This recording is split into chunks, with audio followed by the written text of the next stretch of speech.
So, Skyler, I have asked you here today to talk about something that I don't think ever talked about on the channel before, being wrestling. And I had to get specifically you because it's objectively your fault that I'm watching wrestling today. Yeah, I'll take that bullet. I don't know. Okay. I don't know. How was it that like you got into wrestling actually? Because I just showed up and you and Anthony and them were doing like predictions on stuff one day. So, uh, well, first I'll say that we all got into wrestling fairly late in the game as far as our lives. A lot of people that we know, such as our friend Abrar, Yeah. have been into wrestling since they were small children.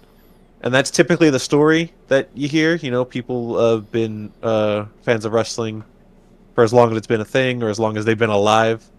But not us. We basically got into watching pro wrestling and the WWE when we were in college. Yeah. 2015, WrestleMania 31 was my first WrestleMania that I watched.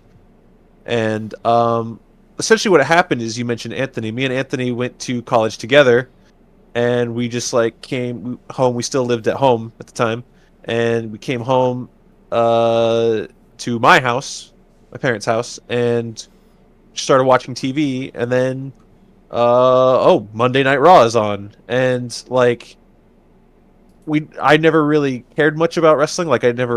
I knew who John Cena was. I knew who The Rock was. Obviously, the Yeah. names you know. There were And certain ones that then were unavoidable. Like you couldn't not know who Undertaker was or the you the you Rock, right? you It was just walk pop through the culture. toy aisle on your way to get a Captain America figure, and Yeah. there's this weird freaking redheaded guy who turns out to be Sheamus. There he is. Um, yeah. So I think it was Anthony that's just like, yeah, put on Monday Night Raw because his friend, mutual acquaintance of mine, Kirk, Australian fellow, Yeah. way into wrestling his whole life, as people are. He and Anthony are good friends. He kind of starts to poison Anthony's mind, transfers over to me. We start watching Monday Night Raw. We start watching SmackDown, which then I think was on Thursdays back in 2015. Uh, and then WrestleMania 31. Like we started watching it like on the road to WrestleMania too. So like It's things are kind of the best building. time to start too. Like ironically, it was just after the Rumble. So like I Yeah. missed that Rumble, which 2015 infamous Rumble. What was the That's 2015 Rumble? that was the Roman Reigns wins. Everyone boos. Everyone The booed. Rock shows up. Everyone boos The Rock. Rock pops an eyebrow. He's like, "What the hell's going on?" Yeah. Yeah. So, uh, as far as like the grand scale of things, yeah, we started watching wrestling late in the game, but it has been almost 10 years of being wrestling fans. Yeah. And we take it fairly seriously. And yeah, I think like one day you and probably our friend Steven or some other people came over. They're like, "Oh, let's hang out." I was like, "Well, guess what, idiots? We're watching wrestling Watching pro today." wrestling. And I think everyone looked at me like, "What? Yeah. What?" Well, because I'm sure that you infected Steven before me because he was more present. Because at the time I was out of town for college, and then I came Yeah. back, and you guys had already been like predicting stuff for a while, and I was just like, "Oh, hello, what's up, friends? What's this new sport we've discovered?" This is what we do now. Yeah. it was Um it was literally like, "This is hey, if you're hanging out, this is what's happening." And I was like, "All right, yeah, so after that setup for context, we've our group of friends has basically been off and on meeting up to watch wrestling pay-per-views for multiple companies yeah." for the past 10 years, and we make predictions, we order food, we all have a good time. It's great. Yeah, I think that's what really got me specifically hooked into wrestling. Well, actually, I mean, the number one thing was we went to WrestleMania. Which WrestleMania was it that we went to? Because the first one you saw was 31, and then we went Yeah. to. The infection spreads fast. We went to 32. Oh, okay, all right. So Well, it just happened to be in it was our in, in yeah, our it was home in state. Dallas. So it was just like, well, we're not gonna not go to WrestleMania. Yeah, So we all went, and it was a heck of a time. I think on paper, if you look at that WrestleMania, you're like, it's kind of whatever, maybe a little bit lackluster. But mm, The fact that we were there and we got to see all that fan 100%. service definitely bumps it up in my book. Well, it's that thing where, like, because at that point I was not really like the biggest wrestling fan. I think you're like, hey, we're going to WrestleMania. Do you want me to get you a ticket? And I said, yeah. Yeah. But there's something about just like feeling the energy of the crowd and like seeing the matches in person that really dramatically changed the game, at least for me. I assume it would have that effect for anybody who went to a WrestleMania, where it's just like, oh, this is really cool. Actually, I enjoy this. There is fun to be had here and camaraderie to be found. Yeah, huge stadium, huge audience, huge names. Like The Rock was there, Mick Foley was there, The Undertaker had a match, Steve Austin showed up, Shawn Michaels showed up. There was a Hell in a Cell match. Triple H was in the main event. Yeah. It was insane. Yeah, I mean, we saw the end of Stardust and had no concept of how big Cody Rhodes was going to become or how big he should have been at the time. We saw then Zack Ryder win the ladder match. Like there was so many things that happened at specifically that Mania that were legendary, and I at least had no context for why or how legendary they were going to end up being. Wade Barrett's last match in WWE to this day as well. That I didn't know that. That's crazy. Well, because he's there now, but his group turned on him the night after, and then he left the company. Yeah, and he did stuff like in other like indie promotions. Like I think he did stuff in What Culture Pro Wrestling when they were a thing, and other stuff. And then now he's back over there on commentary. Well, so the name of this video is going to be "Wrestling is Back" because I really do think that it's at a really great place right now. It's back, baby. I would also argue that when we got into it was not a great time. there was a couple of years there where it was just like they were really pushing Roman really hard, which sounds crazy now because now he's like the biggest thing. But at the time, like we weren't feeling it, and like creative was at an all-time low, and just like stuff was really bad for like it felt like 4 or 5 years.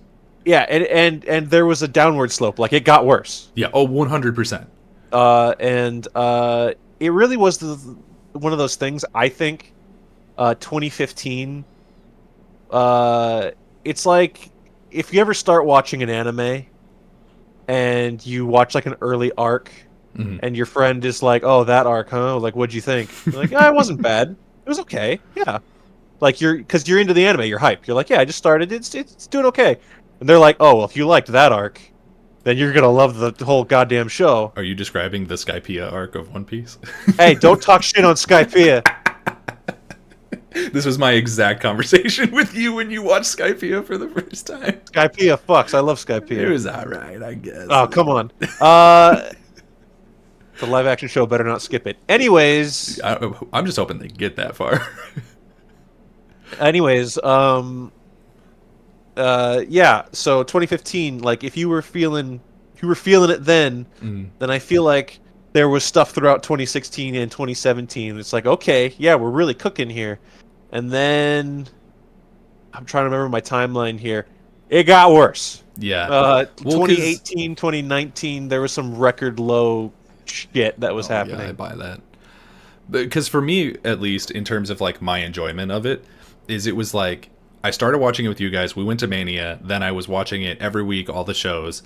And then the week-to-week television started getting not unbearable, but just like not worth the time. And then I transitioned to only watching NXT for like a year and a half, maybe 2 years, when it was in like its gold era. I mean, it's the golden era, but like, you know what I mean, where it was like Adam Cole, the black and gold, the black and gold. Yeah, exactly. Yeah.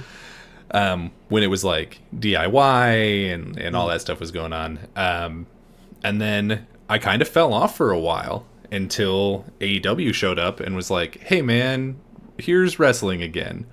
There were certain things that, and I'll say for people who don't know that are listening to this, the life of a wrestling fan is a very melodramatic life. Oh, it's the worst. You're gonna throw tantrums, and it's just part of the hobby. So it was it 2018 or 2019? Great character by a great wrestler named Bray Wyatt. He was the Fiend. Yeah. And the Fiend had this amazing debut. He was a big scary monster. So cool. Where can the Fiend go? And then they just spent a year ruining it. They do. Just ruining Yeah. the shit out of it. They did nothing with him for a really long time, and then there was that Hell in the Cell match that everyone hated. And it was against Seth, and then I mean, you look at it, you're like, wait, I'm looking at this, and it says the Fiend was champion. Like, yeah, he was. He was. That did happen. But believe it or not, it didn't really help. No, it almost actively hurt, because then it was like, when he what do we do with this? When he was beaten by a big, angry, like 55-year-old man, it kind of made it worse. Was it Goldberg? Who beat him? Was it Goldberg? It was Goldberg in a Saudi Arabia show. Of course, yeah. So I want to sort of focus in on, now that we've gotten our histories out of the way, I want to sort of focus in on why it is that I think wrestling is back. So I'm just going to run through some things with you real fast and get your takes on them. The reason I mentioned like the Fiend being mistreated in creative and Goldberg beating him, that's where I put my foot down. Like, I did not watch WrestleMania that year. I was like, and it's not just the one thing. I think it was like a whole bunch of stuff where it's like, I don't need this right now. I don't need to be dealing with watching this crap. So I didn't watch Mania that year, and that was in my tenure of watching wrestling live, because we've also gone back and watched old stuff, like a lot of it. But in my tenure of watching like modern day wrestling, that was the straw that broke the camel's back. But Goldberg did a lot of straw breaking in that era. Enough straws broke that things eventually are at this point turning around. And yeah, if you start Googling like what's going on in wrestling right now, you're gonna see some like fucked up shit. Yeah. So I don't think we're gonna talk about that today. Probably not a ton. But know that we know it's happening. Yeah. It's gonna be unavoidable to some extent, but we do not stand Vince McMahon in this house. No, he's in neither of these houses. Garbage. Get him out. All right, moving on. So I'm just gonna kind of go almost company by company and just be like, this is why it's back.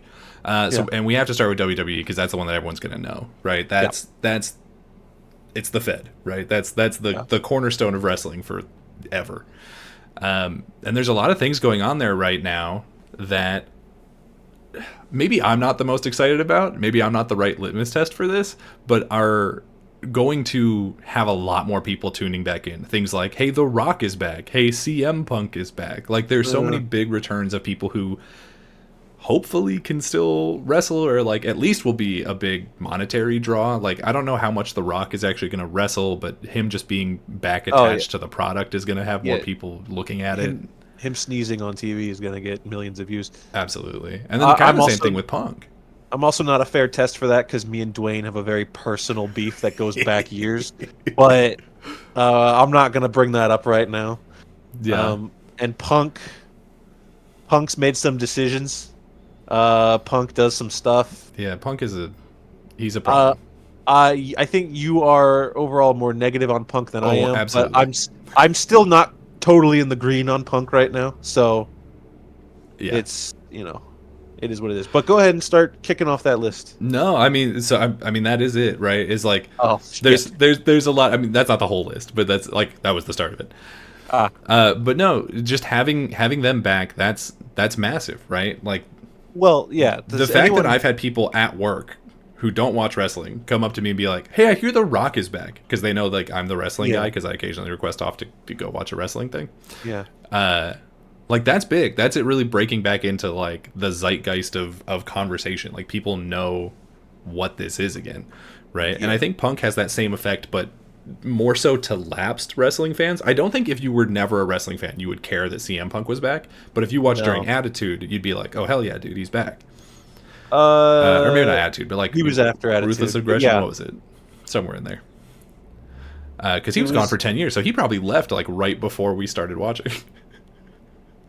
Yeah. His last match in the company, I think it was his last match, was the 2014 Royal Rumble. So the fact that 1 year before, the fact that televised his return match was the 2024, like that's like 10 years. That's why they did Yeah. it that way. The I exact mean, 10-year gap. that's really cool. It's a shame that he was injured during it, unfortunately. Like, that's a bummer. But, you know, him just being on But TV, even if he's just cutting promos, I think will be good for the company in general. yeah. Like, he's selling more merch than anybody other than R-Truth, apparently. Hey man, don't sleep on our No, truth. R-Truth may literally be the best thing that they have going for them. And also, I think the number one big positive change in the world of WWE is that the McMahons are gone. Uh, Yeah. you know, we won't dive too much into exactly why they're gone, but Well, some for legitimate reasons, some yeah, for business reasons, and some for horribly illegitimate, awful, illegal reasons. yeah. I actually so the McMahons are sort of synonymous with wrestling and have been for a very long time. Yeah. But you know, with absolute power comes absolute corruption, right? And Yeah.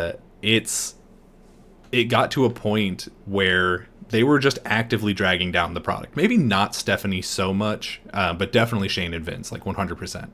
Well, Where they all had their positives and negatives. Like, I don't yeah, have too much negative to say about Stephanie McMahon, because I don't know her and she's it's fair. never yelled at me, because I don't work for her. So I don't know if someone else wants to say. But um, there was a thing for a while when the Authority was a thing. You just constantly, like, every show opens and ends with Stephanie McMahon yelling at the crowd and cackling and running down the wrestlers and like saying like, "Oh, Roman Reigns, you got a small wiener" or something. She never Yeah, said that, but essentially that was it. It's just like, I'm gonna belittle all the wrestlers because in their mind they're like, well, we need a villain, and so the Authority, the Stephanie and Hunter, and that we're the villains. But it's just like, at a point when the crowd is telling you they're tired of seeing you, that's not, oh, we're such good villains. It's, we're turning off the TV, and that's another one of the big problems WWE had for a minute there. yeah. Because Uh, there's definitely that thing where we would hear it all the time where it'd be like, oh, I hate this character. And people be like, well, he's the bad guy, so you're supposed to. And I'm like, no, I don't hate him in like a, oh, it's fun to watch him be evil sort of way. I hate him in like a, I don't want to watch this product currently yeah, when he is on screen.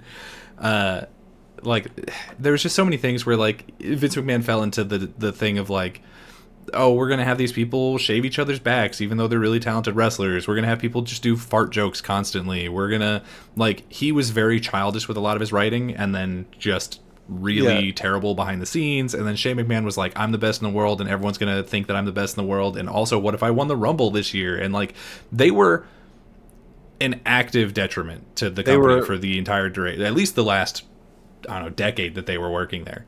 they were very much a roadblock to what we have now. They got in the way of the progression that uh, they're the steps they're making now, which is primarily with Triple H in charge, Hunter.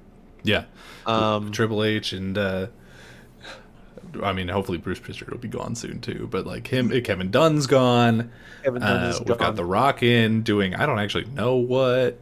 His name is on it, and that's all that they care about. I think. I don't know what he does. Shawn It's the Michaels is same. in charge of I NXT. think it's the same way that The Rock was like on the board for the XFL. Like, what did he really do? He showed up during the first game and said, "Come watch." Is that it? I don't know. You'd have to I ask don't. somebody who watched the I don't XFL. know if the XFL existed long enough for them to even bother doing anything more than that, really. So who's Um, to say? um, yeah. So if you've got this new guy, Nick Khan, who is doing the business side of it. Not new because he's been around for years, but relatively new. Yeah. And then Triple H is doing all the booking, and the booking is really what the fans care about the most. Um, because I don't know. You Well, that's can, just why. That's why we come in. Is it's like there are two reasons that I think people really stick around for wrestling, and it's either the bell to bell wrestling content, like how good the actual athleticism is, and then there's the story. And yeah, if you can mesh those two things perfectly, then you're in like absolute best in the world category. yeah. I do think that WWE kind of struggles with the actual wrestling a lot. Well, it's always said that they have their style. Yeah, They have a very specific style that they've kept up, and a lot of the modern stuff where you tune into other things and people are doing flippy stuff or dangerous stuff, outlaw bullshit, as some idiots will call it. Some people. Um, it's it they don't think that fits with their style, so they don't do it. Whereas you have other companies that do more choreographed athletic stuff, and And we'll get to and them later. it doesn't work for everybody, but some of it is really cool. So Yeah. But so okay, so all the behind the scenes things that are making the product better have resulted in a lot of things that I think are really taking off right now, right? Obviously, Yeah. there's all new creative in place. They just merged with TKO with UFC, and so now they've got a little bit more financial stability. They cut a bunch of the like overhead that they were overpaying potentially, and Nick Khan came in and he's a money pincher. Well, And so they let a lot of people go, which is a negative, but Yeah, I think has benefited the industry as a whole, because then those people were able to go and bolster up other Yeah, companies that we're going to talk about in a minute here. that's a thing where it's very much on paper it's a negative because Yeah. it really Well, all I mean, started people during losing their the jobs is pandemic. always a negative. Yes. there's no like, wow, No. what a good thing. And believe me, but- like every time you saw like a huge list of releases, like it was always like, "Fuck, another one!" Like Yeah. it's a bad thing. Oh, absolutely. And especially since it started during the pandemic, that was like the timing of it. Is they're like, well, we're making less money on live shows, so yeah. cut everybody that we're not using right now, and it sucks. And then what Yeah. ended up happening is you flood the market of independent contractors. Like all these people can go anywhere, and they did. Yeah, which ended up being a Um, good thing in general. I think some people ended up in not just great about- places, but yeah. Just about every major company like picked up somebody. So Yeah. Yeah. And so, there's all this backstage stuff that's changed for the positive, and that's resulted in a lot of really good on-screen things, right? Like we've got the Bloodline going now, which during at least the tail end, or I guess not the tail end of Vince McMahon's reign, because once Triple H took over, we started getting some good writing, even though occasionally they would throw in like a butt joke for no reason. But like now we've got the Bloodline going, we've got Judgment Day, we've got I don't know, I don't really care for NXT, but like there's a lot of like Rhea Ripley is a star in and of herself. They're finally actually building stars again, because there was this period where Vince didn't want people to get too big, apparently, because he thought that they would leave the company and go and do like movies or whatever, and they would basically use him to become famous and then go and do other things, which like I guess did technically happen with The Rock and John Cena and stuff, but also like they're 50 years old, they're not going to wrestle forever. It's we should mention we should mention when WWE tried to like take over all of their independent contractors, a term that they use. Yeah. Try to take over all their Twitch channels. Twitch and OnlyFans. Yeah, it's like if you do OnlyFans, you're fired. If you do Twitch, we get a cut. It's just like you say we don't officially work for you, so you don't have to pay us health insurance. But then, if we do other stuff, you get a cut. You explain to me how that works. Yeah. So, but I don't know, what would you say is the best thing going in the product of WWE right now? That's a good question. Well, okay. No, I have an answer. My answer would be the amount of top tier, potentially main event baby faces they have right now.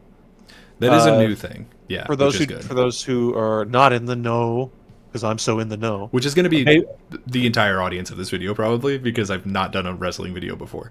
So, well, I'm sure some people are familiar with the terminology that a baby face is a good guy and a heel is a bad guy. Yeah, that's like a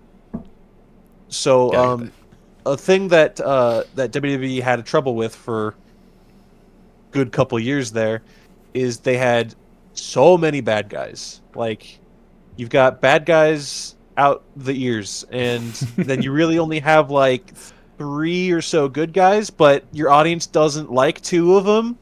Like Roman didn't work as a good guy. The audience did not like him as a good guy. Well, it was also I don't even know if I can blame Roman for that. It was a lot of creative that was causing issues. Like what was it, the suffering succotage promo that they forced on him, and just like all the dumb, like yeah they don't. I think Roman was always talented, but it's just like, well, yeah, the amount of growth he's done as a performer over the past 10 years as well, it's phenomenal. Yeah. But yeah, so right now, just to list the top tier good guys in WWE, you have Cody Rhodes, obviously. You have Sami Zayn. You have Jey Uso, who's like a main eventer now. You have LA Knight, who the crowd's crazy for.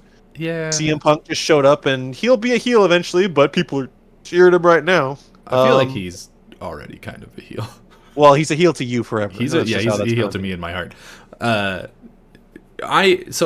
I'm in kind of a weird place here where you're definitely a lot more positive on the product of WWE than I am. Like I'm at the point where I'm like, it's definitely improving, but it's not like I still don't get it. You know what I mean? Like it's still when I watch it week to week, it's not what I'm looking for. But I think that that's one of the great things that's going on in wrestling right now is that there's a different promotion for people who want different things, right? Like Right. there's no matter what you specifically want from a wrestling product, you can find that. Like I have some negatives for WWE. Like I think that their tag division is awful. They've never really paid any respect to tag, and maybe Yeah. that'll change now that Vince is gone because apparently it was him that didn't like tag much. I think their women's division is really hit and miss. I think there's like 3 or 4 headliners, and then everyone else is just like may as well not be there. Yeah. I think even still a lot of their creative is hit and miss, where it's like you've got Bloodline and you've got some stuff going on with like Rhea and Dom, and then everything else is like, well, R-Truth showed up and he did a funny thing and we enjoyed that, but there's nothing really else going on here. Well, to address the points you just made and where I stand on them, I completely agree with you on tag titles. Yeah, especially they've the women's always tag titles. they've had that problem basically. I mean, if you really look at it, almost the entire time WWE, WWF has been a product. Like tag titles have been just kind of a whatever Yeah. that like whatever. We get some guys that match and maybe they'll challenge for the tag titles, but for the most part it's going Or to who go have on. absolutely nothing in common, but we It's just going to needed go to on find two something for them to two do. guys we throw together, and Yeah. that's definitely a problem with their women's tag titles is they yeah. just throw women together and hope it's a team. Well, they even did that with like Cody and Jay recently, where it was like, yeah, like they, Yeah. I don't know, they're together Yeah, well- storyline wise, and then they stuck. I guess they just wanted to put gold on Cody at one Two- point. Two main eventers teaming up and taking the tag titles will always be a thing in wrestling, whether you like it or not. Yeah, well, that's also a thing. So, because Jey Uso is really popular with the crowd, and I don't get it. I really don't. I don't think he's bad at all, Yeah. but I think it's really disappointing that it's like, hey, we took this guy out of his tag title, like has his really popular tag team. What are we gonna do with him? Oh, just put him in a less, a less, I don't know, what would you even call it? Like a tag team that makes less sense. Just put him together with this other guy, and we're gonna put the belts back on him, and then we're gonna call him main event Jey Uso, and then we're never gonna let him main event any pay-per-views. He's main evented a couple. He was technically in the Rumble. No. So that counts. He's main event Jey Uso because he's faced Roman in the main event multiple times. I think he's faced he's been on like Raw main events a lot, but I think he's only had one pay-per-view main event. The fact of the matter is that the Bloodline storyline got Jey Uso over with the WWE crowd. Don't be a hater. Anyways, Yeah, I mean he's over. Like there's no arguing with that. I don't get it. I also don't get LA Knight personally, but okay. I think he's just kind of boring. Okay. But yeah, so the tag titles, I think, first time in a long time that they've felt most important is when the Usos took the Raw and SmackDown tags and made them one thing. Yeah. I think that's when they felt the most important. Now they're on the Judgment Day, which, like you said, is like the second biggest thing in WWE right now. People were getting kind of tired of them, but now with this whole R-Truth thing, it's getting good again. I was gonna say in terms of like merch sales, they're doing better than the Bloodline right now. Just be on the back of R-Truth. But then the next thing you said was the women's roster. I agree with that as well. Yeah. The whole idea, it's just like, well, you've got all these women. You really only have like the same 3 or 4 people that are constantly in the title picture, and occasionally we'll cycle someone else in if they're lucky enough. That seems kind of true in a lot of companies, though. It's a negative every time, but it seems kind of like a thing. I think you're right, but I think it is worse in WWE because I think that's specifically true of all of, well, maybe not tag. I guess I don't really even know what's going on in their tag division right now because they don't put it forward at all. But I think both their men's and women's rosters right now, I think it's very much like there's like one person in each of those who realistically I could believe taking the titles off Roman or Rhea respectively. I think the reason why it seems worse in WWE, and it very well might be, is because every time you get a new women's champion in WWE on whichever roster, it's like, Mhm. oh, well, now she's got to fight Bianca, now she's got to fight Becky, Yeah, now she's got to fight Charlotte. It's just like you run through the list of like, all right, new champion, same challengers every time. yeah. So it's I do kind think of a they're working thing. on that though, specifically in the women's division because I haven't watched NXT a lot lately, but I watched one recently and they had I think it was like a 20-woman battle royal, and Yeah. most of them were not great, but it definitely showed like we are trying to find more women stars that we can service to the crowd in a meaningful way, and I think they probably still have some work to do in that category, but they're trying, and that's something. If I could throw out a small prediction for 2024, Yeah. I think we will see some gold on Zelina Vega this year. I don't know how, I don't know when, I don't know I why. think the only way we're going to see gold on Selena Vega, well, unless we're counting the women's tag titles, which are, like may as well not exist, um, is if she like cosplays as an Oscar or something. Hey, hey, come on. Like Hey, I come on. really think she'll be adjacent to gold because LWO will probably take something. No, But no, no, no, no, no, no. No, no. She's gonna get something done this year. I believe in you, Zelina. I'm glad someone does. But no, it's one of those things where because you also mentioned how like WWE has a very specific way of doing things, and I think for some people that way is very good, and I don't think there's any way to argue that it's not successful, right? WWE is successful. It's kind of always been successful in terms of minimally in terms of making money, but a lot of the things that they do are like it just doesn't vibe with me personally, which is Yeah. fine, but it's like it feels very corporate. Like there's a lot of promos where we cut to the back and someone's like eating a Slim Jim or like opening a bag of Ruffles, and then they're like Yeah. giving their promo while munching on Ruffles, Yeah. or like you know how like Disney Channel has their very specific way of acting, where it's like it's not necessarily bad, but you can tell that it's like this has been coached. You know what I mean? Sure. Yeah. That's Well, how.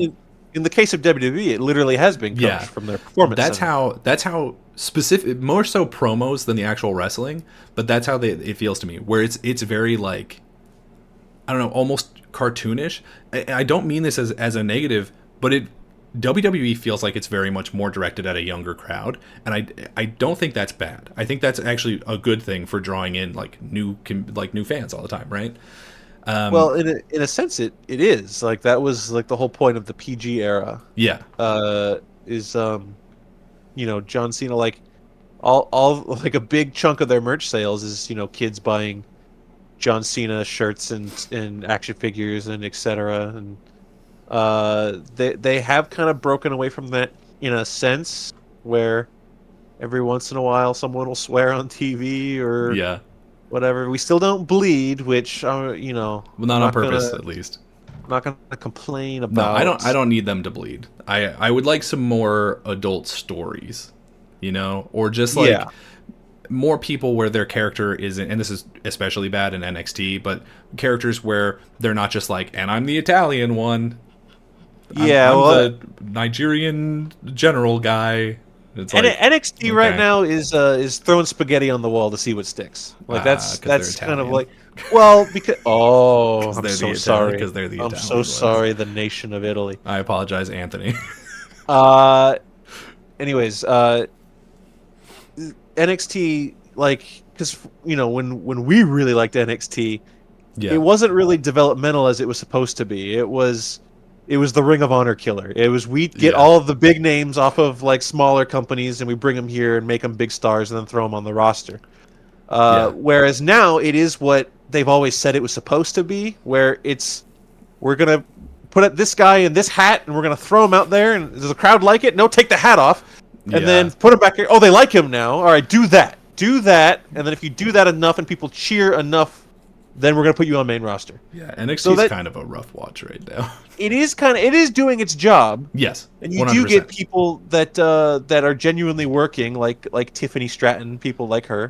Carmelo and Trick Williams, like there's Yes. people who are coming out of it, but when you watch like an episode of NXT right now, it is very much that thing of like there's going to be a lot of people doing a lot of promos that don't work and doing a lot of moves that do not look like they connected on any level, right? And it's Yeah. like it's developmental, so it's fine, Yeah. but it's also televised. Yeah. Yeah. So it's like, eh. And then a lot of that kind of carries over a little bit into the main roster in terms, not so much the wrestling. Usually by then they've gotten better at the wrestling, but there's a lot of like, standing catty corner to a TV and just like saying things that feel like they were written and not spoken. You know what I mean? Mhm. And that's still a problem, but it works for them. Like everything, all the negatives that I have for WWE would potentially be a positive for somebody else, where it's like this is a thing that is allowing them to make more money and then hire more people and become a bigger product, and that's totally fine. So WWE, I think, in terms of creative and in terms of wrestling, is really climbing back up after like a decade of just kind of, frankly, shitting the bed. Like they were doing a really, really bad, in my opinion, for a long time, and now they're rising back up and they're getting back to where I want them to be. And they've already hit the point where it's good for a lot of other people. I just need a little bit more improvement, and I think we'll get there. Whereas on the other side of things, the other big company that started almost directly in response to WWE shitting the bed, was I would say absolutely directly in response. Is AEW, All Elite Wrestling. This is where I tend to find more enjoyment personally. Even though I think that there's a lot of things that WWE does better than them, namely production value. But there's also no arguing that AEW is being wildly successful. They just put on All In, or was it All Out? All In at Wembley, which was the biggest show in history in terms of attendance. So there's... And they're going back again this year. And hopefully... I genuinely think there's a solid chance that they'll beat that record. Maybe. They'll probably just put more seats on the floor. With Will Ospreay in the main event. Yeah, 100%. It's going to be great. I'm really looking forward to it. And then there's also... But with every positive, there's the negative, which is also it looks like they're having trouble selling tickets for their weekly shows. And I do wonder if that's for a number of reasons. I think that it's partially because they are the challenger brand, they are the smaller brand, and they're probably always going to be the smaller brand. I don't think they're ever going to be able to overtake WWE just because there is that ingrained nature of I know what this product is, I know what I'm supposed to expect here. This is where John Cena's from. This is where The Rock's from. But also, I think another reason that they're having trouble selling for their weekly show is because I think they're targeting sort of our generation, because WWE is sort of very polar in their fan base, where it's old guys who loved Hulk Hogan and new guys who are those guys' kids. Right? Whereas I feel like AEW is more maybe people who lapsed from the Attitude Era and are coming back, because there's a lot of that same vibe going on. And then also our age people who just want to see maybe a more mature product. And a lot of those people, I feel would prefer to just watch it online. I think you hit the nail on the head, where WWE has their older fans who have been fans their entire lives, and they will just never watch anything else as far as wrestling goes. This is where I was born in this hole, and I'll die in this hole. And then the kids, the more kid friendly. Not to say that wrestling in WWE is completely kid friendly, but the kids. It is. Like we said, there's no bleeding, there's no swearing. It's as kid friendly as a Marvel movie. You know what I mean? Yeah, sure. Where it's people are getting beat up and sometimes atomized, but you could still put your kid in front of this and they're not going to be someone has been atomized. Why is that guy pounding noodles into John Moxley's head? Oh yeah, that happens. So then AEW, you've got people our age, the 18 to 35 demographic. Is that just millennial? Can we just call that? Basically, I guess. Well, I think they're Gen Z or 18-year-olds now, right? Yeah, that's probably true. I think Gen Z is 20. Gen Z's taking their fortnight to college. Yeah. Right? And then we all look at those skibbity kids and we're like, ooh. Yeah. But no, ignoring that, AEW is for the 18 to 35 people that are this is the grunge underground wrestling, even though it's not. Even though it's not, because there's tiers below this, but it has this that vibe. This is the grunge underground. We're gonna stick it to WWE because they were bad, and this is good, and And I don't mean that in a sarcastic way, because I'm very That's much one of those people that jumped off the yeah. WWE ship, was like, We fuck yeah, AEW, and now we I'm both did that, wrestling. but we're just not as tribal as a lot of people are about it. No, I Um, can't waste I don't have the my energy for it. time. Yeah, you think Twitter's a fucking nightmare? It You think would I want to be go in there and talk to anybody about anything? yeah. Like I have my preference, and you have yours, and everyone has their own preference. But like realistically, if every single Yeah, one of these shows was a 10 out of 10 show, that's a yeah. win for me. Like I am No, not going to be like, oh man, I hate that Roman is doing so well right now or something. Like that's stupid. no, I will legitimately, never just understand watch that. wrestling. Hey, what if just watch wrestling? What if you just Just watch the watch. show that you like? The only Yeah, way I could see maybe people being upset about it, and like maybe being slightly valid in that, is if it's like, oh, this person who I really liked watching left WWE and went to AEW, and or vice versa, and now which, if I want to watch which that person, I have to watch another part, like another 6 hours of wrestling a week, because there's a lot of and wrestling. and essentially that did happen when Edge went to AEW, and now Yeah, CM Punk went back to WWE. or even just We're Cody. trading people.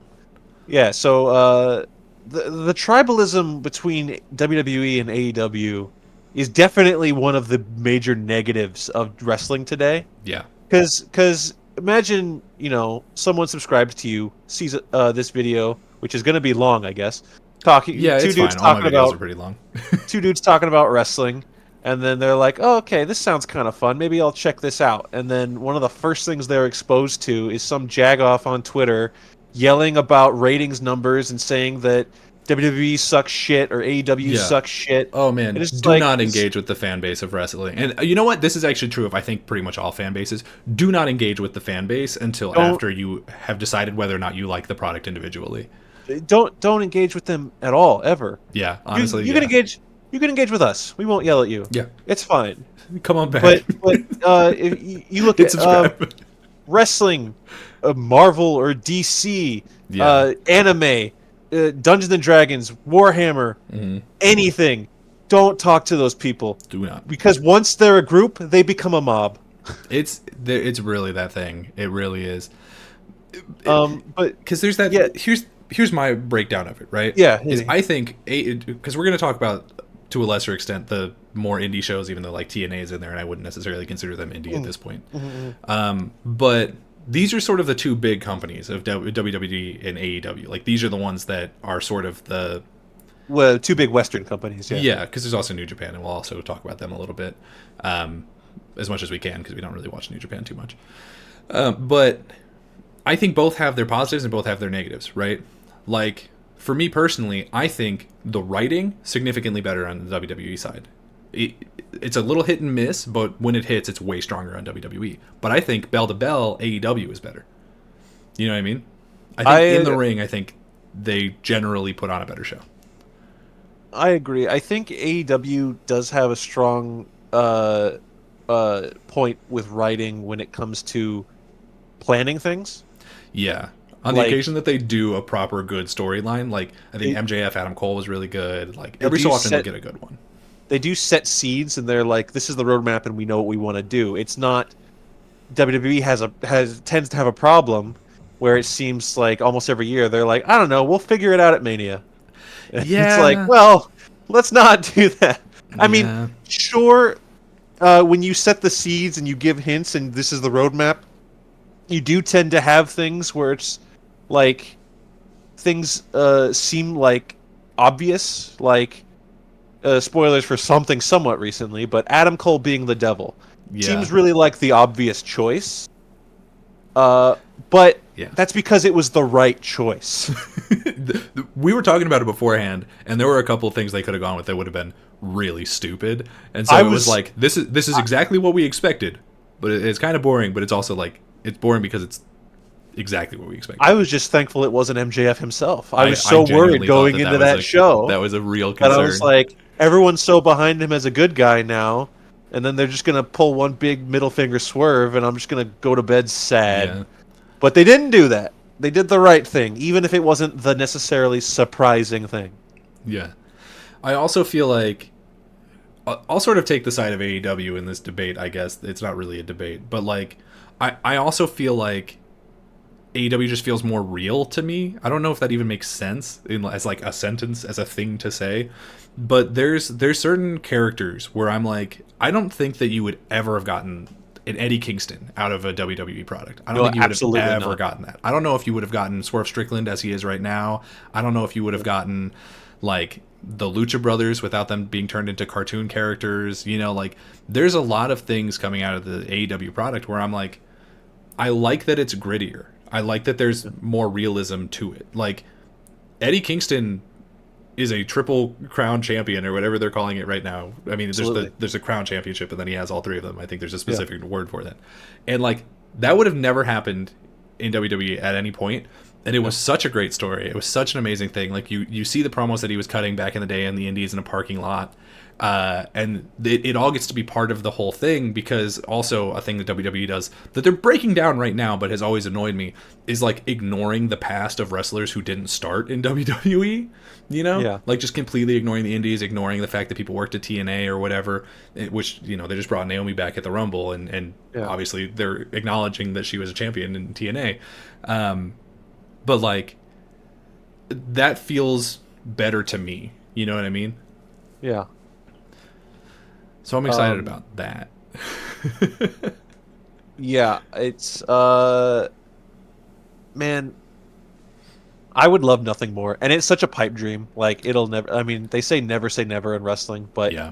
I don't think it'll ever happen, but if we got like cuz WWE for like the second year in a row has showcased the Impact Women's Champion on Yeah. the Royal Rumble like main show. First the Impact Women's Um, Champion, now the TNA Women's oh Champion. yeah, well now she's Yeah. TNA. Yeah. But and then AEW, which also Tony Khan also owns Ring of Honor, Mhm. and they regularly work with New Japan. New Japan They just every had year they just had Suzuki on Dynamite this week, last week. versus Adam Copeland. Yeah. Yeah. And then they have worked with in the past closely TNA and NWA. I would love one show. I said it to somebody. I think you were there. I said it to Yeah, somebody. we were talking about it at the Rumble.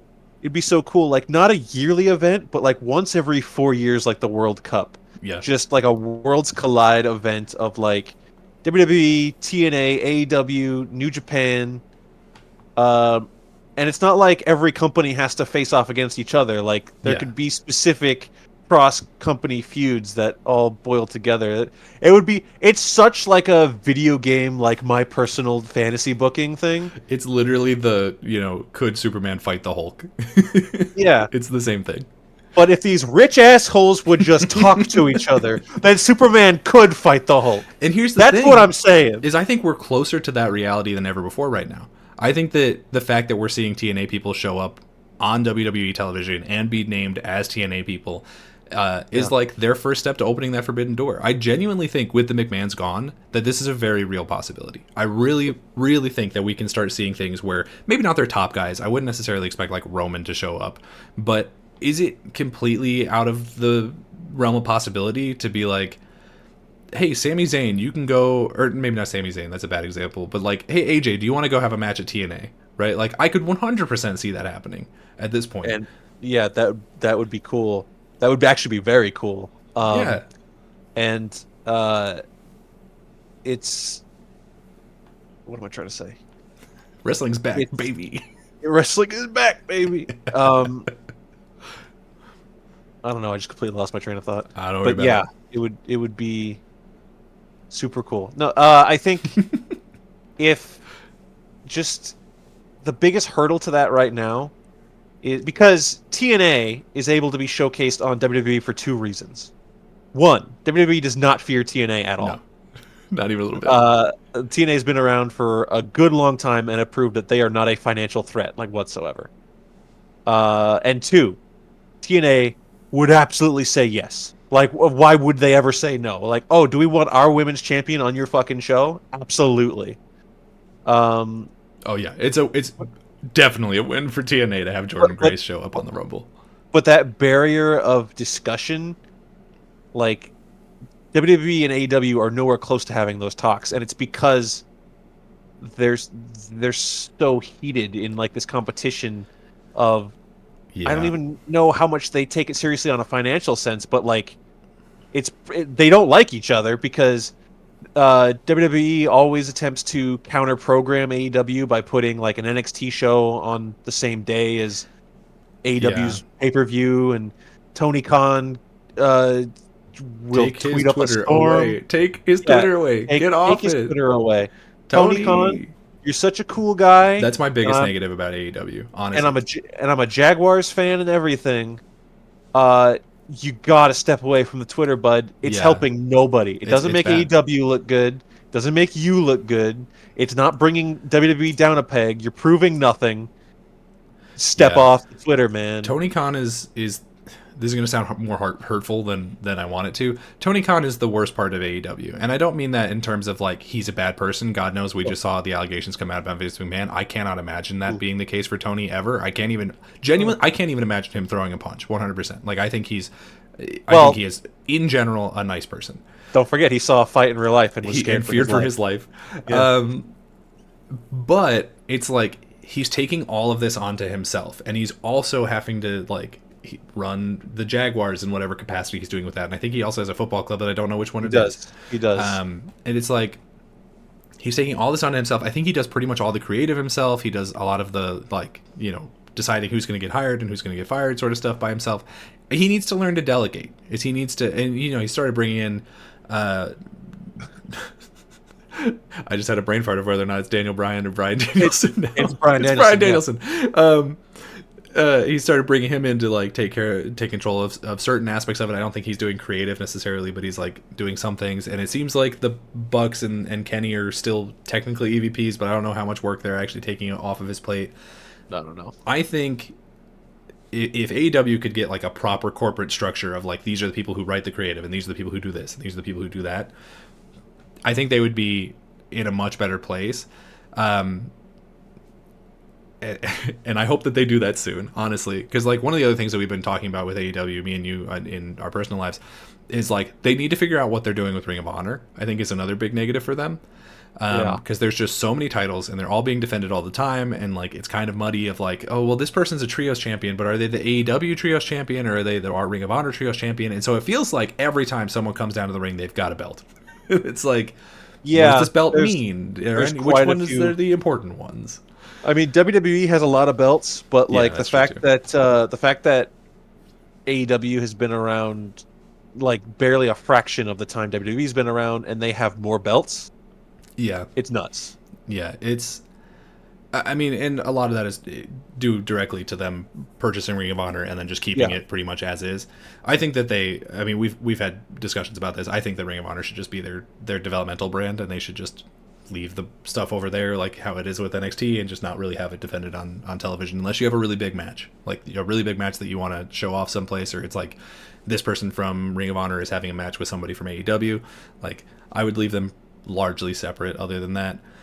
And then the other big negative I have for them is I think their production value is significantly below that of WWE. I think WWE, there's just a certain gravitas to it that goes beyond just like they're the Fed. It's something about the way they film it and the way that they like set up the arenas. I can't put an exact pin on what it is, but it just feels bigger. They make it feel like when Roman comes down for his match at the Rumble, and they're listing his accolades, and they're doing all this stuff, and it's playing his music, and the camera's like in 8K, and right up in it, like, there's something about that AEW just is unable to match in terms of gravity, and they need to just 100% steal that. They need to find a way to make that work for them. It's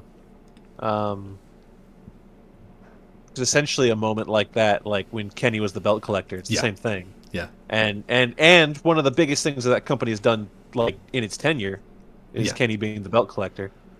But it does seem like the smaller show, which really isn't necessarily a bad thing.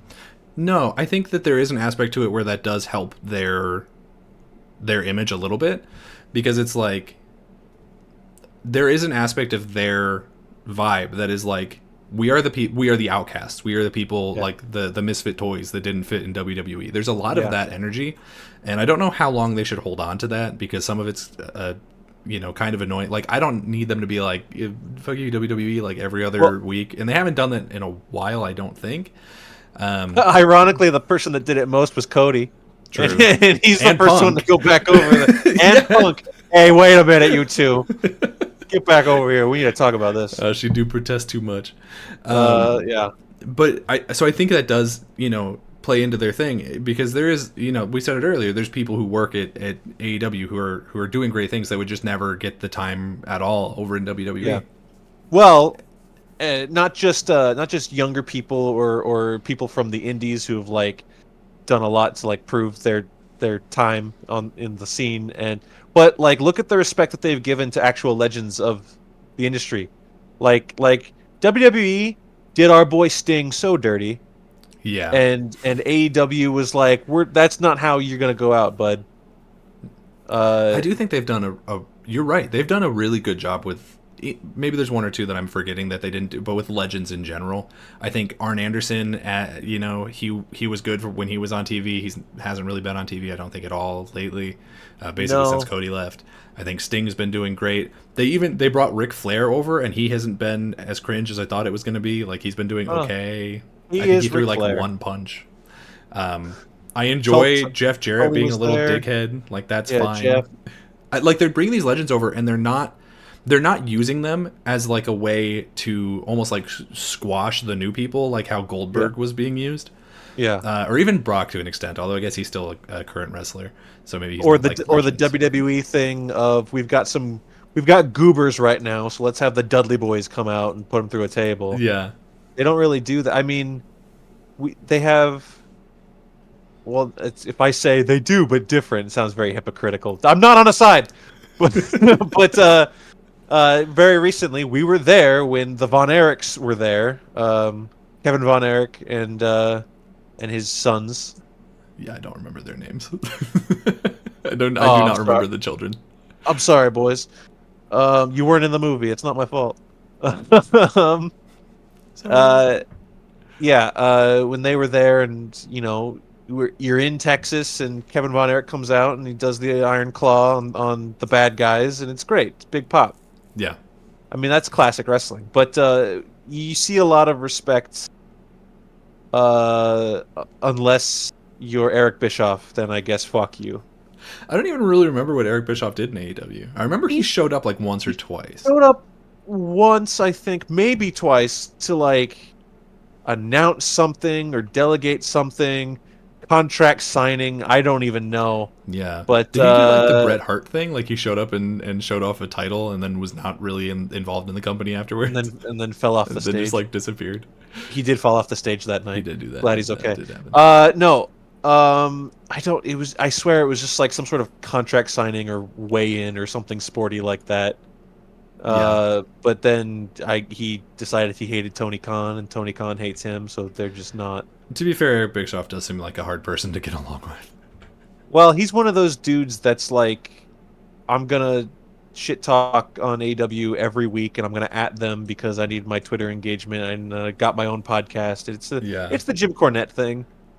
Where it's just, please, if there's one thing you can say about look at Eric me. Bischoff, it's at least he's not Jim Cornette.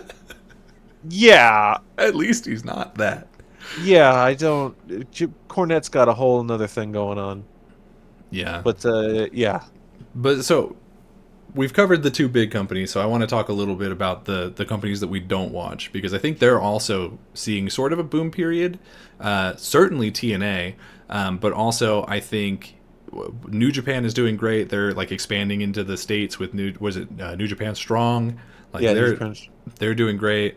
We will And they also occasionally- acquired Stardom. What was the situation with that? Like their Stardom is their women's division. I don't know. Did they merge like corporately? Well, I don't know the technicals of it. I think they bought them out, but yeah, Gotcha. Stardom is directly underneath New Japan now as like their women's division. Well, I don't want to say as a women's division, because then they introduced an actual women's championship In New so Japan. that was so that was its own thing.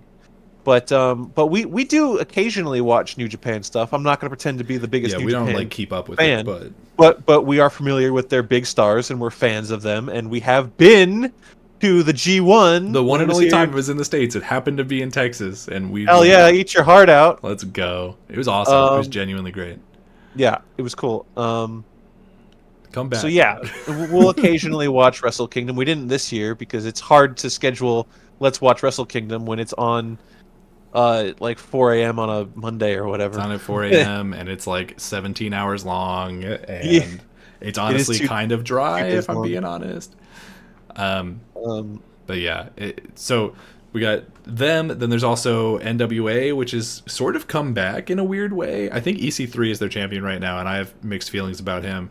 But well, people are watching them again, and then you've got the true indies, like the real indies of like GCW and Deadlock Pro and PW. Like there's so many brands that are coming back up, and if I feel like they're being recognized in a way that they've not been in 30 years. do you want to throw a little trivia at the audience right now? If you have the question to ask, because I don't. Do you know who owns and books the NWA right now? Okay, hold on. He's a singer. Yeah, oh yeah. I know this. He's a bandman, and he's Uh-huh. got a dumb name. Uh, I've got his name, and I can't remember what band he's from. That's where I'm at. I think it's Billy Corgan, right? it's Billy Corgan of the Well, Smashing Billy Pumpkins. Corgan and the Smashing Pumpkins. And one of the first things he did was he was like, you know who really should be NWA World Champion for like a year and a half? Yeah. Fucking Tyrus. Tyrus. Somebody call his mama. Fucking. So that's kind of where, for a long time, like EC3, it's a step up, okay? 100%. 100%. It is a step. It's a baby step in the right direction, right?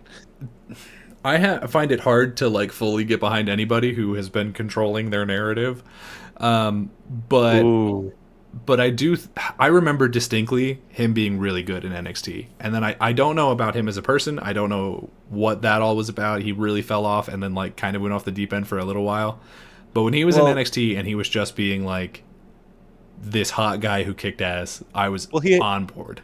He had a Mondo run in TNA before he went to NXT. Yeah, well, that's where the name comes from, right? Because he's Ethan Carter. Yeah, he's Ethan Carter the third. And so NXT, it was that classic time where you're like, oh, look at this cool guy from NXT. I hope he doesn't get ruined on. And of course he did. Yeah, they did that with everybody. They did it. They took up so many people, and people blame that John Moxley or Dean Ambrose at the time promo where he was like, "Where is EC1 and 2?" They blame that for squashing EC3, but I feel like it was just they just never gave him anything to do. They took a guy who was really good at talking and never let him talk. Blaming Mox for that is revisionist history. Yeah, because first of all, I have read Mox's book, and I'm pretty sure he mentions that they're friends. Those two. Him and EC3 get along. Makes sense. So why would he squash him? But also, like, no, where is EC1 and 2 doesn't squash EC3? That's something. If you look at all the stuff Dean Ambrose ever said, he was the wacky guy. That's absolutely. He dressed up as a Mountie one time. He did. Like before they were trying to damage his brand when he was leaving, and they made him like wear a gas mask and take shots to not be gross or whatever it was. Actually, no, that was before he even decided he was leaving. They were just doing that because they thought that was the thing to do. Oh, well. Them damaging his brand was like, they had Drew McIntyre kick the ever-living shit out of him, and then they were going to have him fight Nia Jax. Ugh. But that never happened, so... Yeah, I mean, that would have made sense. I mean, yeah, she's not like most girls, so I understand why they would think that matchup makes sense. But no, so this is all just to say, like, I genuinely think, and I don't know if this is a common opinion, I think wrestling is in a better place right now than it has been since Attitude, honestly, 100%. Because definitely ruthless aggression. Yeah. I think that was still a very hot period. Yeah, well, because did they have, like, a competitor back then? Because I think that's what the big sort of benefit, at least for the industry, is that now people are able to sort of stand up for themselves more in terms of the talent side of things, because it's like back when it was just WWE, if something didn't go your way, you couldn't be like, okay, well, I'll go to AEW, I'll go to TNA. I mean, TNA Yeah. existed, but it didn't have they didn't have the weight that it has now. Even though they're still, you rightfully said WWE is not afraid of them. Yeah. Well, But like, that's the answer to your question is did they have a competitor back then? Well, there's a difference between competitor and a viable competitor. yeah, that's true Like too. there were always places to go. Like Ring of Honor was a thing back then, still. But like 10 years ago, I feel like leaving WWE and then trying to scrounge up a career in TNA was like a mark of shame almost. Like I'm Yeah, not going to put that on people like you got to wrestle somewhere. I get it. But that's not the case anymore. Like no, even if AEW doesn't rise to the level of WWE, which is like a near impossible task. So like to put that on them is crazy. true. And I do think it's getting to a point though where it's just personal taste. Yeah, yeah, it is. Yeah, But like even if AEW is always the smaller one, the fact that uh there's WWE, the big one, and there's like 5 or 6 medium promotions and then a bunch of small indie promotions, like that already is better. Like AEW, I'm not gonna put all the fucking credit on AEW. It's no, not fair to do that. But AEW, TNA, Nick Nemeth, formerly Dolph Ziggler, is doing stuff in TNA and New Japan. Like that right there is the example exactly. of like you leave WWE and it's almost like you start your second career, you know, Yeah, or you or leave one Cody of these. when he left. Oh, Because absolutely. so He that's the full story, and that's part of it that I want to touch on here. Is the reason this is, I believe that the reason that wrestling is in the state that it's in right now is because of Cody Rhodes. Like yeah. 1-to-1, I think it's because of Cody Rhodes. There's other people I'm sure that played a part and were very big. I think Cody Rhodes is the reason that wrestling is great right now. Even though I don't necessarily love what he's doing at the moment, I think that he's kind of getting screwed over a little bit in terms of creative because I He think just won the Rumble, man. I know, but he's not going to beat Roman, is he? He's gonna do it. I This is the don't. year. I don't know, man. I don't He's feel gonna it. I really think they're going to keep that title on Roman until he beats Hogan's record, which is fair. Which is gonna fair. finish the story. But I just don't see him finishing the story this year. But regardless, Cody. Here's the full story. The twisted tale of Cody Rhodes. So Cody is the son of Dusty Rhodes, who is one of the biggest competitors of Vince during the time period before now when he had a competitor in WCW.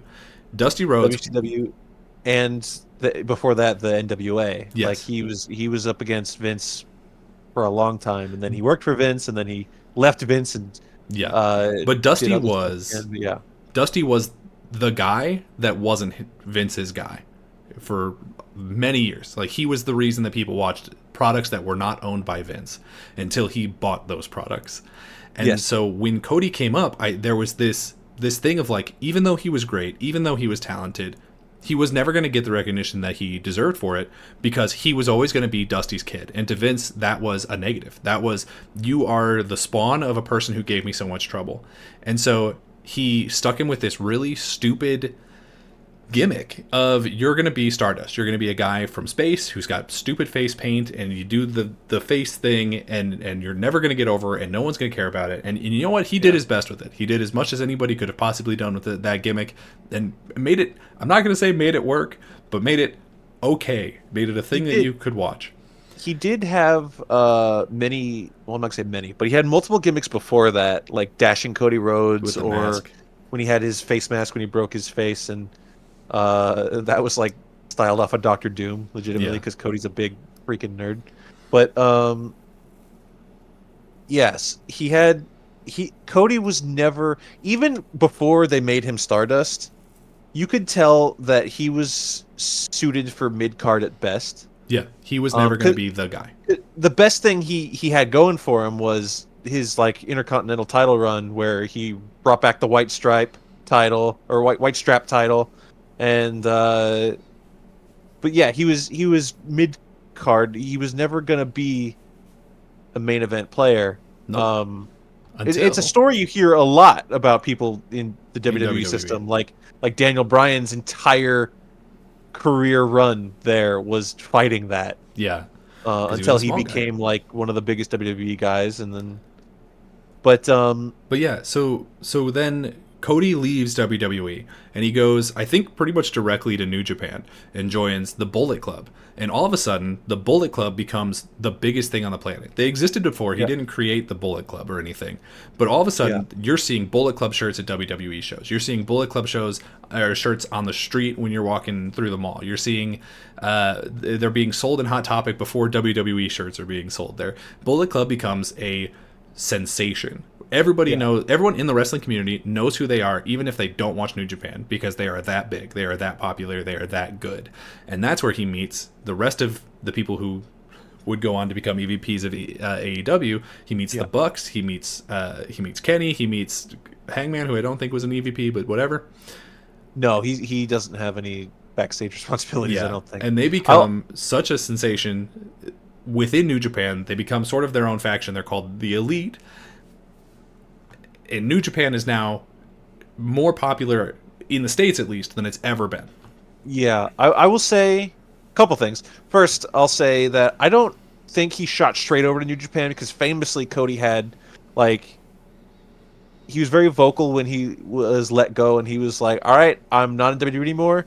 Here's a list of all the top players around the world I want to wrestle. Like, he had, like, Yeah. a list. And he's, like, calling his shot like Babe Ruth pointing at the home run, right? Yeah. And then he made, I want to say most of it happen. He did all that stuff. So I remember the big announcement where it was like a nice like made promo package of like Cody smoking a cigar, talking, and he's Yeah. like, "Oh, by the way, Bullet Club for life," and that was huge because I think Cody joining the Bullet Club did bolster its popularity like big time, especially Huge. here in the States. Huge. But I will say Bullet Club was a thing that I had heard of before even becoming like a casual viewer or knower of what's going on in New Japan. It was a thing, like, you knew who the Young Bucks were. I think the reason I knew is because of AJ Styles. Because AJ Styles came to WWE in 2016, and it's just like, oh, he's the leader of the Bullet Club. What's that? So I think AJ Styles, and then Gallows and Anderson, whether or not you like them, they showed up in WWE, Yeah. and they kind of like reformed their little Bullet Club thing, and then you do a quick Google search of like, oh, what's the Bullet Club? Oh, it's this huge fucking stable. It's this huge thing. And then you all find these out that like people in these other huge stables are in New Japan, and then Yeah. you're hooked. You learn about the crew that's Yeah. over there. You learn about, I don't know, Evil and Sonata. You learn about Yo and Show. You learn about the Yeah. God. Yeah, They were sort of but an entry drug, I think, for a lot of people, and I think Cody's a big reason for that. I think Cody joining definitely put eyes on it that weren't on it before. Is Yeah. how I'll phrase it. And him hooking up with the Young Bucks and the Elite and some other people we won't talk about because they don't exist anymore. They formed the Elite, and that's where we snowball to where we are today. Yeah. Actually, I'm sure you have it on your notes there. Yeah. But what really snowballed it was a little tweet, I believe it was, by Dave Meltzer, who said something on the lines of, a non-WWE show will never sell out the stadium this big. Mhm. And Cody was like, oh, bet? Oh, Like, bet. he took it fucking personally out of did. nowhere. And it was New Japan, I think, was also as good for Cody as Cody was for New Japan, because he grew there to be what he is today. New Japan is what made Cody Rhodes who he is today. That's where he became the American Nightmare. That's where he took on this persona of like this larger than life Homelander dressed, Yeah. That's where we start seeing Pharaoh and like see this whole group that sort of grows up around him. Yeah. This is where Cody becomes Cody Rhodes. This is when he becomes the character that he is now back in WWE. Yeah. And then, like you said, he gets this idea of like, we could probably make this work, right? Yeah. He starts talking to the rest of the Elite, and it's like, I bet we have connections, we have friends. If we can find somebody who can back us up financially, we can take the fight to WWE. In we can make a challenger brand that can stand up, that can sell out arenas, that can give people another option to both watch and work at. And they do. They announced All Elite Wrestling, and a lot of the people who get hired in that first year are people who, like Cody Rhodes, are making that trip from undesirable to undeniable. And not just people from WWE, although a lot of them, but also people like Eddie Kingston, people like well, I mean, she's not there anymore, but like Sunny Kiss, right? Like people who would never have gotten any amount of airtime, or people like Nyla Rose are showing up at AEW when they would never have gotten a shot anywhere else ever before. And AEW becomes this like rebel brand. They're like the punk rock, right? Yeah. And then of course they continue to grow and grow, and he ends up going back to WWE, which I still have mixed feelings about, to be honest with you. I think if it had paid off for him, I would maybe feel a little bit better. But so far, it's been kind of a slog for him over there. But I think Cody Rhodes made New Japan made it popular, but he made it to the point where like people in the States cared about it. I think Cody Rhodes is the reason the G1 came to America. I think Cody Rhodes is the reason why there were enough fans here to pretty much sell that arena out when we were at it. And he is the reason why AEW exists. He is the reason why the industry has places to work, where the industry is starting to get actual workers' rights, is why he has done so much good for this industry, and I don't know if he even knows that. You know what I mean? I think he fucking knows it. He had a TV show. He did have a TV show. He's definitely, there would definitely be no AEW if not specifically for that man. Whether or not the rest of the elite will acknowledge that, I don't think without Cody it would have happened. And then the only part of his story right now that I don't have the utmost respect for is him going back to WWE, because as of right now, I still don't really understand why he made that decision. Like, well, he said why, but I just don't buy it. I don't know. Yeah, I don't know. It's one of those things where like we'll never have all the answers, at least not for like many, many years. Yeah. He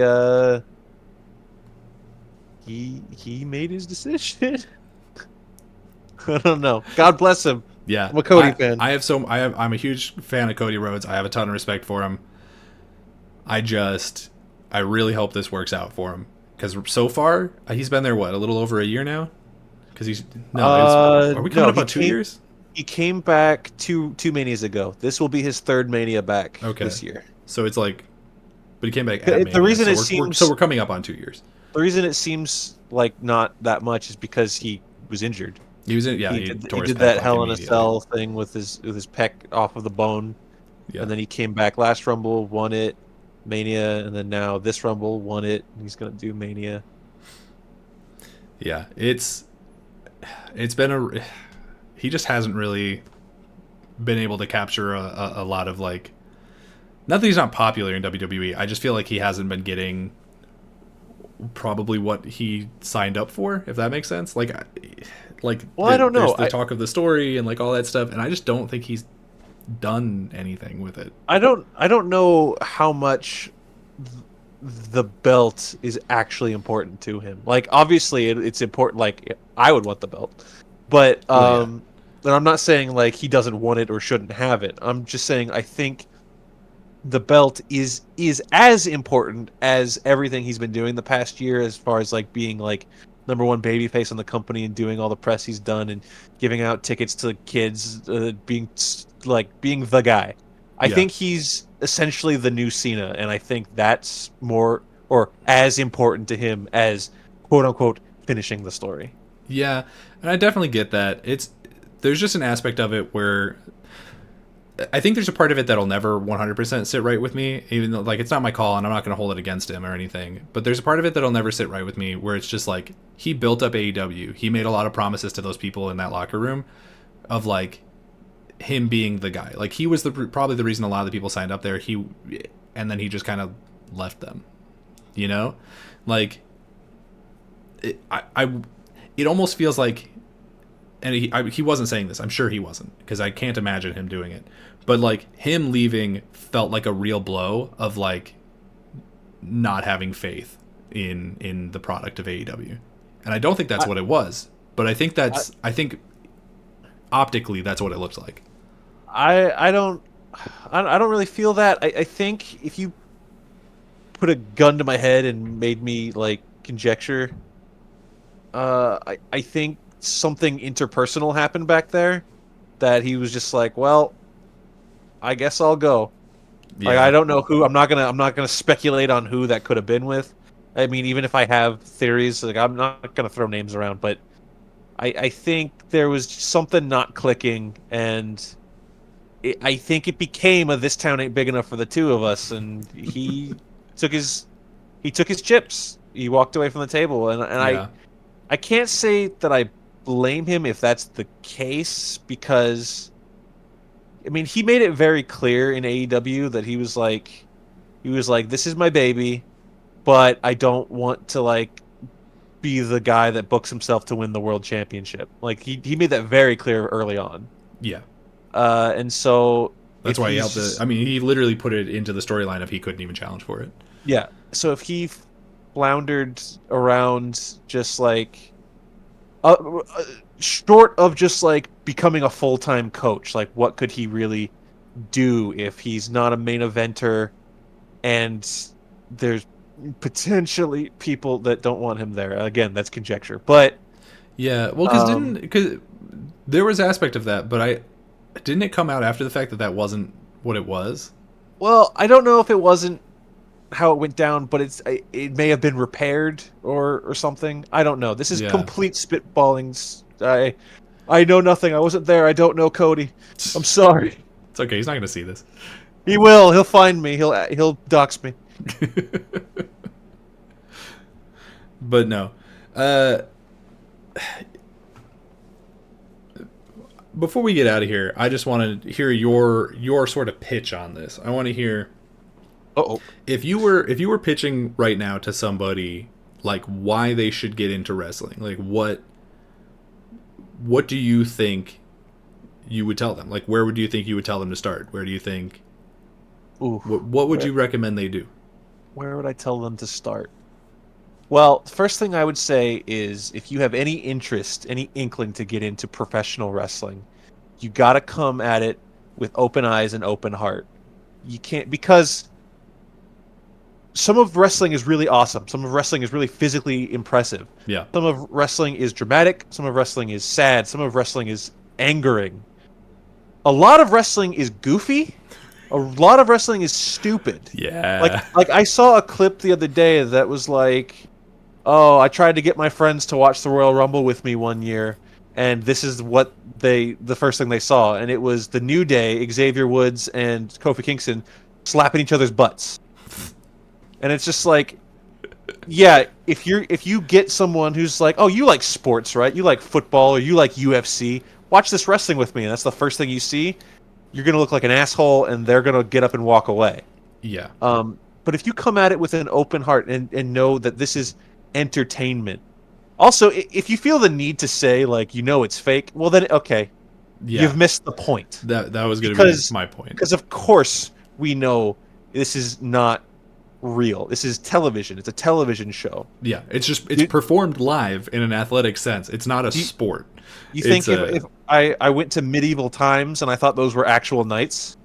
I did. No, those are dudes that live in a fucking sublet and they smoke their e-cigarettes out back. Yeah. And clean up horse shit. No, they're not actual knights, dude. I get it.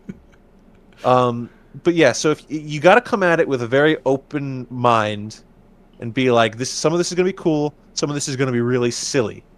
I think people who like anime are more inclined to be open to wrestling. There's a lot of similarities.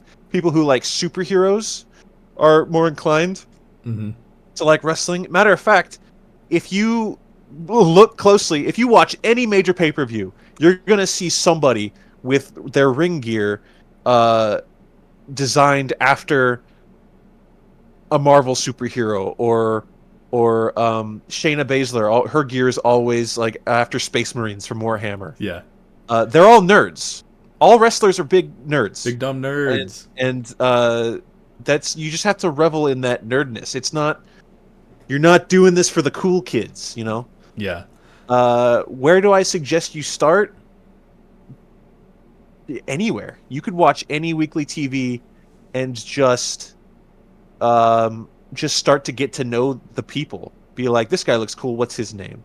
If you really want to study the names and get familiar with the characters, Yeah. you could watch Royal Rumbles on Peacock. All the Royal Rumbles are on there. That's 30 wrestlers per match at least, because there's one that's 40 and one that doesn't count that's 50. You could Counts to one guy. if you can pick up a cheap WWE game, just play around with the wrestlers on that. You learn them. That's how I learned the wrestlers. You can start anywhere and just come at it like you would come at any other fiction. It's you pick your favorite character and you follow their storyline, and that's what it is. And then just know that pay-per-views are the times where everything's paid off. That's where the big stuff happens. Yeah. And 90% of the stuff that makes everybody cheer is just when some guy shows up. Just some guy shows up. It's all just popping off for some guy showing up. Maybe he was gone for a month. If you like cameos in Marvel movies, boy howdy, do I have a he's never been in this company, but he's big in this company. Yeah. So if some guy shows up, it's a big deal. Yeah. Could be anybody. It could be somebody people don't even like. Like, I was never even a big Dolph Ziggler fan, and he showed up in New Japan, and I was like, yeah, hell yeah. There's that guy. Yeah. I think I would go down a very similar route. If you're watching this video and you've gotten this far, which it looks like this is going to be about an hour and a half long video, and I'm not really going to edit it down. It's just going to be the two of us having talked about a thing that we really enjoy for a very long time. And if you have gotten to the end of this video and you have enjoyed the things that we have said, then there's a really good chance that you would probably enjoy watching wrestling. It is a really fun, just entertainment property. Like you don't necessarily have to pay the closest attention to it the whole time. You can just put it on in the background, put it on your phone or on your laptop while you're playing a game. You know, it's like a podcast TV show. You don't have to give it your full attention 100% of the time. I think that if you want to get into wrestling, literally right now is the best time to do it. At this exact moment, as we are speaking, I think you go on Peacock. I think you watch the Rumble and you just jump right in WWE and you watch the build to WrestleMania and then you get to WrestleMania. And if you've enjoyed your trip so far, you keep watching from there, because this is where the big storylines are going to start being built. This is where things are going to start paying off. This is the best part of the wrestling calendar year, and I think this is where you're going to get attached. And then from there, you do your research and you're like, what are the aspects of this that I really like? Is there another company that maybe does the thing that I like about this better? I like grittier fights. I like more mature stories. If you are watching WWE and you think this is directed at somebody a little younger than me, or somebody who doesn't want the same things that I want, then try AEW. You can jump in at literally any episode of weekly television. You don't need to go back. You don't need to worry about the fact that there's 30 plus years or whatever of back catalog stuff for WWE. You don't need to go back and watch everything from when Harley Race was champion. You can start at any episode of any show, and if you find a couple characters that you like and that you are willing to engage with their stories and that you are willing to root for them, you can catch up as fast as you need to. Like, this isn't a thing where like, oh, this person is that person's dad and I have to know all the backstories of all these characters. You don't need to know that to enjoy it. Some in the parts of it that you do need to know, they will come to you over time. This is not a situation where it's like, oh, I can't play Mass Effect 3 because I haven't played Mass Effect 1 and 2. It's literally jump in wherever and you will be welcomed. Like, you will find content that you enjoy, and hopefully something that you want to continue watching into the future. But I will say one disclaimer. Yeah. Something important that needs to be said again for like the 2 people that got this far and are actually taking us seriously. Hi, If you do decide to watch wrestling, and I said jump in anytime, here's the disclaimer. If you go back to the 80s, 90s, 2000s, wrestling has a very long history, and just like anything else, like Disney, sometimes you pull up an old Disney movie and put it on Disney Plus, and Disney Plus is like, hey, just so you know, some stuff in this movie is old and not okay. Yeah. Wrestling is 100%. the same. There is some racially insensitive stuff. There's some very in the old uncomfortable stuff. In the old stuff. Well, there's WWE. Maybe they still do it a little bit some places. Not so much the modern day. Modern day doesn't have a problem with that, really. Yeah. I'm sure somewhere it does, but WWE, AEW, not so much. But WWE was a little behind the times on cutting out the racially insensitive stuff. As far as like 2010, they got pretty whatever. Yeah. But yeah, just know that if you find something racially insensitive or uncomfortable, you're not everyone thinks that's bad. Like, we're not saying oh, it's wrestling, that's fine. It's not fine. We've told them, and it's why they don't do it anymore. Yeah, there's famously a segment where Roddy Piper does blackface, and that was not okay. And like, everyone knows that was not okay.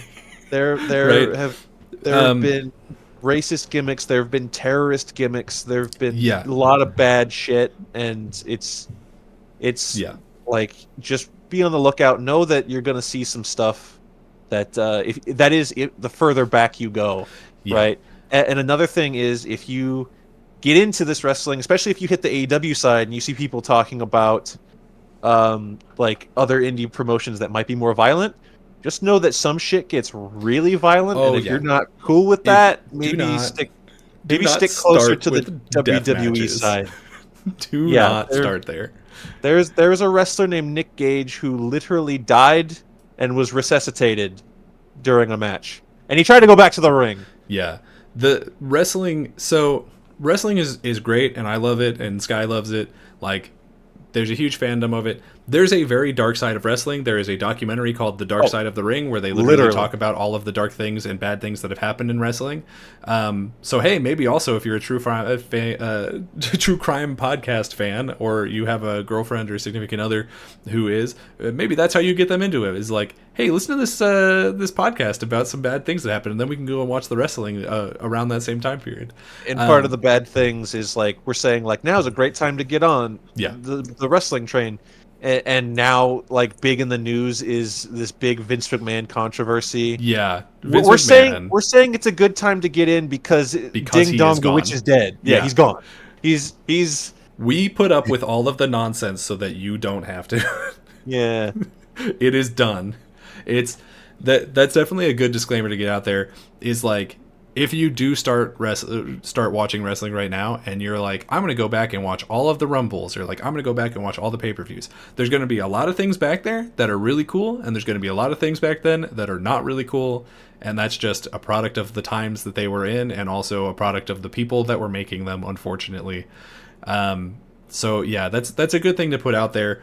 But just know that that's not really an issue now. If you want to just jump in today and watch WWE or AEW or even TNA, like, you're not gonna have any problems like that. I think you're gonna feel completely welcomed by, maybe not the fan base necessarily, but like, well, no, you know what, no, the wrestling fan base, because we're gonna disagree on this a little bit. I think that the wrestling fan base in general is mostly very nice people, but the ones that are online are not the ones that you're gonna find. Well, if you have a friend who is into wrestling, they're probably cool. It's the same thing with, as we mentioned earlier, any fan base is, if you meet a guy that likes Spider-Man, you're like, oh, you like Spider-Man? That's chill. I like Spider-Man. Yeah. If you meet a guy that likes the Detroit Lions, you're like, oh man, I'm sorry, they just lost. Anyways, why you gotta hurt me like this? I've only recently cared about football, and it was just in time to get my heart broken. That's how it works. And imagine being a Jets fan. So if you meet, that's a shout out to a very specific person. Hey, very specific person. If you got this far, leave a comment and say, "Wah, I like the Jets." I think he Um, leaves a comment like within the first 30 seconds and then maybe just lets it play in the background. But he's that always in there. He'll be what a here. I liar! What a promise you he'll liar! be here. Anyways, if you meet a wrestling fan, odds are, you'll probably be chill. The trouble is, online fandom and like I said, you get enough people in a group and they become a mob. Yeah. It's gross, but not all wrestling fans are monsters. Only about 5 to 10. 40%. No, that's an exaggeration. I think that it is very much like it's the because you're right. It's the same thing as any fan base, but I think that it's a vocal minority of huge assholes. You know what I mean? I think we're looking at like 5-10%. You know, it's the same thing as people who are like super tribal about video game stuff or Marvel DC. Like it's the exact same thing. So you know, if you're watching this channel, chances are that you're already a fan of some other form of content that has that exact same problem. Just know you will run into that here as well. But we need to get out of here because we've been like an hour, almost 40 now. Yeah, let's And turn off this video where we talk about wrestling so that we can not record us talk about more so that wrestling. we That makes can sense. so we can not record us talking about more wrestling. Anyway, so Sky, I know that you don't want to plug any of your socials or anything, but is there anything that you've been like watching or reading right now that you want to recommend to people? Watching or reading. Um, yeah, I've been watching a lot of movies recently. Mm-hmm. This is a complete random poll, I guess. I don't know if anyone has ever heard of the Japanese surrealist horror movie House from 1977, also called Hausu. It's in the How's Criterion Collection. I think it was on HBO Max is how I watched it. Um, it's a fucking trip, dog. It's, watch it. Go ahead. You'll hate it or you'll love it. I liked it. you do like some weird stuff though. It's weird.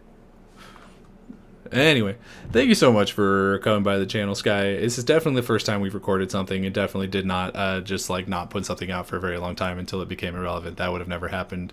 But it's always good to talk to you about stuff, and I'm hoping that the fan base will almost certainly love you as well. Hey, please don't hate me. I'm sorry. Yeah, and if you do, it's fine. Yeah. Yeah, actually, you know what? You can hate me. Just don't tell me. Yeah, Like I don't need to know that right now. Like feel free to hate me, but like I don't know if I can take being told that right now. don't worry. Just Just don't ever read. Actually, you know what? My comment section is very nice generally. put up a sad puppy Just and put up a I'll picture. say put a picture of sad puppy and I'll say this is who you're bullying right now. This is who you're being bullying. mean to. I want you to know You that. would never yell at a baby. But anyway, if you like this kind of content, which, God, if you've made it this far, you must, like the video, subscribe to the channel. We're going to do a lot more content like this, potentially on some of it on this channel, but most of it probably on a different channel, and we'll let you know whenever that starts happening. But if you want to be caught up on that information, you can follow me on Twitter at DanielJMcG, or just be subscribed here, and I'll leave information about it in future videos and in the community section. So if you want to stay up to date, these are the places to reach us. And until next time, I'll see you around. See ya.